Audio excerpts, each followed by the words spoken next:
We're continuing to look at some of the support choices in Chain of Command and pushing out some starting points, a checklist, some tactica, sharing with you my experiences in the game. And Chain of Command is kind of unique, being a historical war game, fantastic rule set. And I've pushed up an example of the rules, kind of sidebarring for a moment to build on this. I've pushed up an example of the rules to my YouTube channel under the Chain of Command playlist. And of course, we've also looked at and explored some of the army options and other support choices. And in this vlog, we're moving into the Mortar team.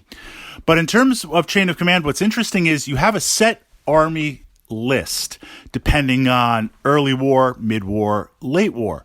The units that you can take are essentially locked in. They historically reflect what was going on at the time. But then depending on the mission, or just you and your opponent saying, hey, let's each get 8 support points. Let's get 10. Let's get 3. You have a little bit of extra options where you can put on tanks, vehicles, minefields, demolition teams, and of course, specialized teams like machine guns, mortars, flamethrowers, snipers, a lot of options to push out. So the support choices are important because depending on the time period that you're operating in, you can either use it to plug the holes, plug the weaknesses in your army list, or you can look to possibly exploit something that your opponent doesn't have. And again, let's sidebar for a second here. I love playing late war Germans because historically now I love tanks. Warhammer 40,000, another great miniature system. Battletech, another great miniature system. I'll always play lots of tanks. I love tanks. So to be able to explore historically Tigers, King Tigers, all the different tanks that they weren't even on the drawing table early war, that's the time period that, given the choice of operation, that I would love to play in, so I can throw down lots of tanks. But what we see with the German infantry units, the squad sizes are very small, just because the Germans didn't have the manpower. And in order to kind of make up for this, they increased the machine gun teams found in each squad from 1 to 2. So technically, a single squad can put out a lot of stuff down on the table. But when you get return fire, you don't have a lot of men in the squad to spread out the shock. And kills really hurt you because you're going to take them on the infantry teams first, but you're going to get whittled down really fast to where you don't have a loader. Now you're firing at half dice. Plus you've got shock on there. Junior officer can only pull off so much. Senior officers all over the place. So on the one hand, you look and say, well, the German infantry platoons and squads and teams put out a lot of firepower, but they're small in number. Now compare that to the Americans, which are just like flooding the table with massive amounts of everything during the invasion of Fortress Europe. That's a different perspective. So one of the ways to approach the heavy support choices is, again, to kind of see where you're weak and support that, or realize, hey, I'm going to kind of go in and try to exploit what my opponent has. The mortar teams are interesting because they have a special rule, plunging fire, which means they are going to reduce cover.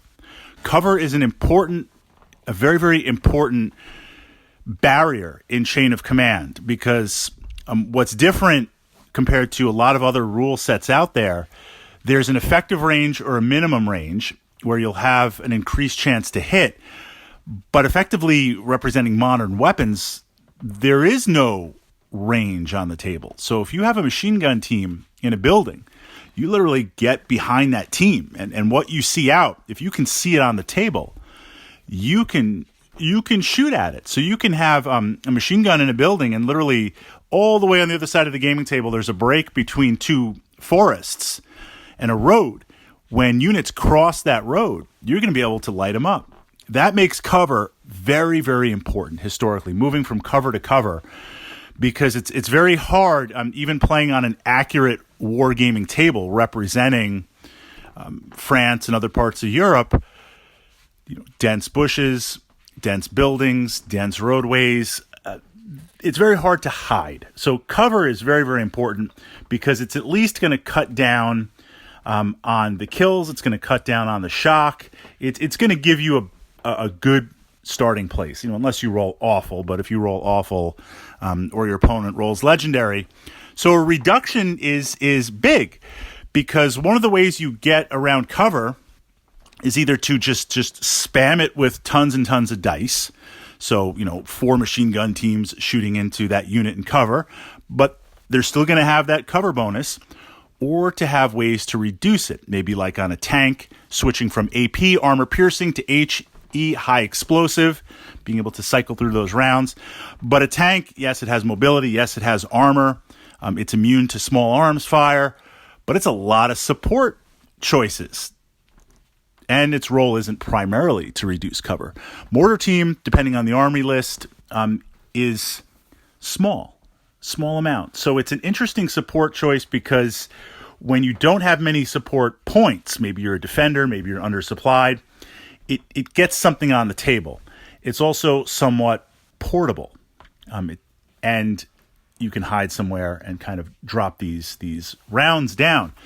The downside of it is, depending on the mortar team, it's only 1 or 2 dice. You have to hit, and then you have to see if you can wound. And that wound, or those, shock or kill, I should say, for wounds, it is going to be increased, but it just doesn't have the volume of dice. And you have to really take into account, so with these really specialized support choices in Chain of Command, you have to take into account what are some of the other aspects on the table. In the command dice that you're going to generate. Do you have other support choices that you're going to want to be activating? So if I bring things on the table, I want to get them into Overwatch. If I'm playing 2 tanks, let's say they're Panzer IIIs. So this way I have my support points. I can get Panzer IIIs on the table.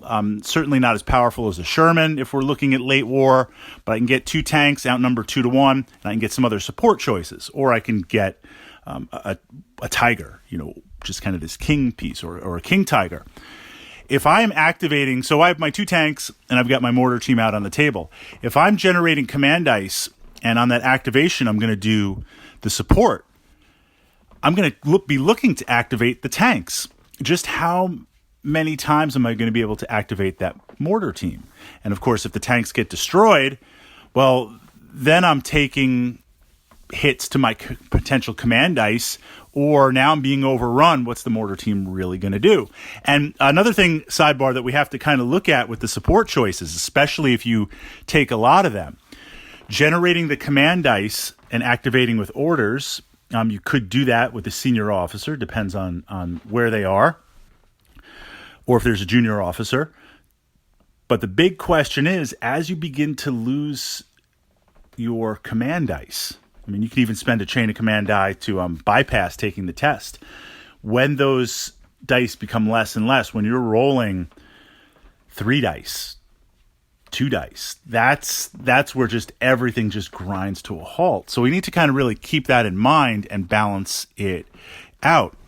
Then you get into this idea where if I want that to be a viable tactic, now like a tank, we're going back to a tank, it's obviously a lot more support points. But a tank has, if we're looking at Panzer III, you've got the main gun, which we can do high explosive or anti-tank.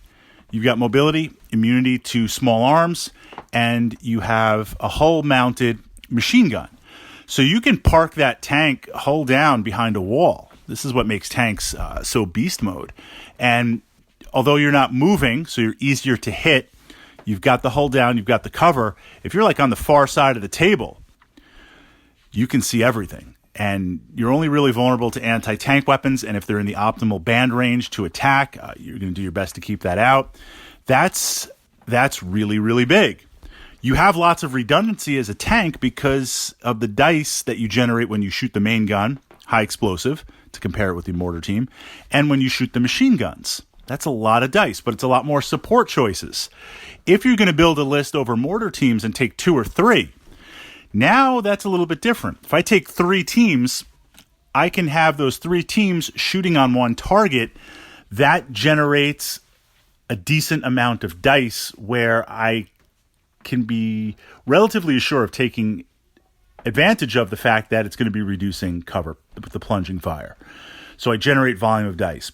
But if I'm looking at the points, depending on the army list, now if I take 3 teams, then I'm kind of almost at a light tank or buying into a medium tank, depending on the time period. And again, the army list. So this is what I find with the Mortar team, where in smaller support point choices, I don't know if it really works that well altogether, because just 2 dice, that's all you get.